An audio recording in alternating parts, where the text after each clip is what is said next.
Hi, I am Dr. Murli Krishna Konda, consultant neurologist at Pranadhara hospital Chintal. ఈ రోజు మనం fits గురించి మాట్లాడుకుందాం. ఫిట్స్ అంటే ఏంటి? బ్రెయిన్ లో అబ్నార్మల్ కరెంట్ యాక్టివిటీ రావడం వల్ల మనకి ఫిట్స్ వస్తాయి. ఫిట్స్ రావడం అంటే కాళ్ళు చేతులు కొట్టుకోవడము, కళ్ళు తేలేయడం, నొరగ రావడము, నాలుక కొరుక్కోవడము, ఒక్కోసారి మూత్రం బట్టల్లో పోవడం జరుగుతుంది. ఫిట్స్ లో చాలా రకాలు ఉంటాయి. ఇది కామన్ జనరలైజ్డ్ ఫిట్స్. ఇది కాకుండా ఇలా బీరిపోయి చూడడం కూడా ఫిట్సే.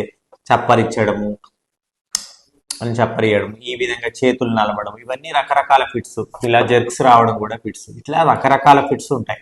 అయితే ఫిట్స్ వచ్చినప్పుడు కేర్ గివర్ ఏం చేయాలి, పక్కన ఉన్న వాళ్ళు ఏం చేయాలి? ఫస్ట్ థింగ్, ఫిట్స్ వచ్చిన పేషెంట్ని ఆపే ప్రయత్నం చేయకూడదు. గట్టిగా చుట్టూ ఏదైనా ప్రమాదకరమైన వస్తువులు ఉంటే వాటిని దూరం జరపాలి. తలకి దెబ్బ తగలకుండా వీలైతే పిల్లో లాంటిది పెట్టాలి. ఎడమ వైపు తిప్పి పడుకోబెడితే ఈ నోట్లో ఉండే ద్రవాలు ఊపిరితిత్తుల్లోకి పోకుండా కాపాడబడతాయి. అంటే ఆస్పిరేషన్ కాదు, లంగ్స్ లోకి ఎఫెక్ట్ అవ్వవు. అదేవిధంగా ఫిట్స్ వచ్చినప్పుడు నోట్లో వాళ్ళు కొరుక్కుంటారు. స్పూన్స్ పెట్టడము, చేతులు పెట్టడం చేయకూడదు. అలా చేస్తే ఒక్కోసారి చేతులు కూడా కట్ అయిపోతాయి. స్పూన్స్ అలాంటివి పెట్టకూడదు. ఫిట్స్ వచ్చినప్పుడు, మొదటిసారి ఫిట్స్ వచ్చినప్పుడు ప్యానికీగా ఉంటుంది సిచ్యువేషన్. ఎందుకంటే ఎప్పుడు చూడలేదు కాబట్టి వీలైనంత తొందరగా నియర్ బై హాస్పిటల్కి తీసుకెళ్ళాలి.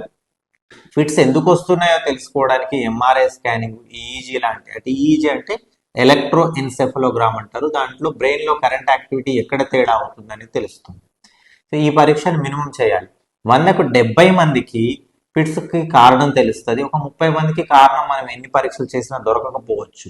వాళ్ళని ఇడియోపతిక్ జనరలైజ్డ్ ఎపిలెప్సీ, ఇడియోపతిక్ ఎపిలెప్సీలు అంటారు. వీటికి జన్యుపరమైన కారణాలు ఉండొచ్చు. మనకున్న టెక్నాలజీ ద్వారా ఇప్పుడు అన్ని జన్యుపరమైన పరీక్షలు చేసే అవకాశం లేదు. కానీ వీళ్ళు ఎక్కువ కాలం మందులు వాడాల్సి వస్తుంది. గుర్తుపెట్టుకోండి, డాక్టర్ 2 పూటల మందులు రాస్తే 2 పూటలా వేసుకోవాలి. ఒక పూట వేసుకోవడం వల్ల ఆ టాబ్లెట్ 12 గంటలే పనిచేస్తుంది. ఇంకో 12 గంటలు మీకు ప్రొటెక్షన్ ఉండదు. చాలా మంది పేషెంట్స్, సార్ 2 పూటలు రాసింది కానీ నేను 1 పూట వేసుకుంటున్నా సార్, డోస్ ఎక్కువ అవుతుంది అని చెప్తారు. అది తప్పు. అలా చేయడం ద్వారా మీరే ఇంకో 12 గంటలు ఫిట్స్ రావడానికి అవకాశం ఇచ్చినట్లు అవుతుంది. కాబట్టి ఈ విషయాలు తెలుసుకొని అవగాహనతో ఉండండి. ఎపిలెప్సీ, మూర్ఛ అనేది పదే పదే కలిగే సీజర్లతో కూడిన నాడీ సంబంధిత పరిస్థితి. ఒకరికి మూర్ఛ రావడాన్ని చూడడం ఆందోళనకరంగా ఉంటుంది. కానీ సరైన చర్యలు తెలుసుకోవడం వారి సురక్షతను నిర్ధారించడంలో గణనీయమైన తేడాను కలిగిస్తుంది. ఈ పరిస్థితిని ప్రభావవంతంగా ఎలా నిర్వహించాలో ఈ వీడియో మీకు మార్గనిర్దేశం చేస్తుంది. మూర్ఛ దాడి అనేది ఒక రోగి ఆకస్మికంగా మరియు పదే పదే అదుపులేని కదలికలను అనుభవించే పరిస్థితి. ఇది మెదడులోని విద్యుత్ ఆటంకాల కారణంగా సంభవించింది. ఆ వ్యక్తిని గాయపడకుండా రక్షించడం మీ ప్రాధాన్యత. వారు కనుక నిలబడి లేదా కూర్చుని ఉంటే వారిని మెల్లగా నేలపైకి కదిలించండి. మూర్ఛ సమయంలో వారు బహుశా కుట్టుకునే ఏవైనా గట్టి లేదా పదునైన వస్తువులను ఆ ప్రాంతం నుండి తీసేయండి.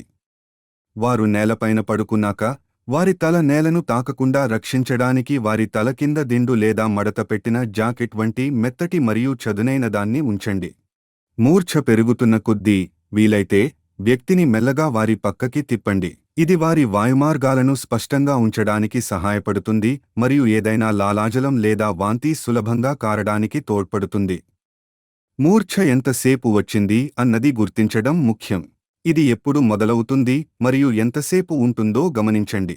మీరు సహాయం కోసం పిలవవలసి వస్తే వైద్య నిపుణులకు ఈ సమాచారం చాలా ముఖ్యమైనది. మూర్ఛ సమయంలో మీరు ఎప్పుడూ చేయకూడని కొన్ని ముఖ్యమైన పనులు ఉన్నాయి. ఆ వ్యక్తి నోటిలో ఏమీ పెట్టవద్దు. పాత నమ్మకాలకు విరుద్ధంగా ఇది వారి దంతాలు లేదా దవడకు గాయం కలిగిస్తుంది మరియు వారి వాయుమార్గానికి ఆటంకం కలిగించవచ్చు. అలాగే వారి కదలికలను అరికట్టడానికి ప్రయత్నించవద్దు. మూర్ఛను ఉన్నంతసేపు దానిని కొనసాగనివ్వండి, కాని ప్రమాదాల నుండి వారిని మెల్లగా దూరంగా ఉంచండి. వ్యక్తి పూర్తిగా కోలుకునే వరకు ఆహారం మరియు పానీయాలు ఇవ్వకండి. మూర్ఛ ఆగిపోయి వారు పూర్తి స్పృహలోకి వచ్చే వరకు ఆ వ్యక్తితో ఉండండి. తర్వాత వారికి గందరగోళంగా లేదా మగతగా అనిపించవచ్చు.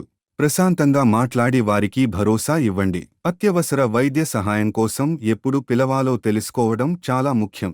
ఒకవేళ మూర్ఛ 5 నిమిషాల కంటే ఎక్కువసేపు ఉంటేను, వ్యక్తి మధ్యలో మేల్కొనకుండానే పదే పదే మూర్ఛలు వస్తేను, మూర్ఛ సమయంలో గాయపడితే, తరువాత శ్వాస తీసుకోవడంలో ఇబ్బంది ఉంటేను, లేదా ఇది వారి మొదటి తెలిసిన మూర్ఛ అయితే తక్షణ సహాయం తీసుకోండి.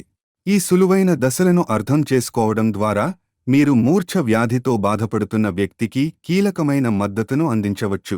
అవగాహనతో ఉండండి మరియు మీ ప్రశాంతత మరియు అవగాహన పూర్వకమైన చర్యలు అసలైన తేడాను కలిగిస్తాయని గుర్తుంచుకోండి.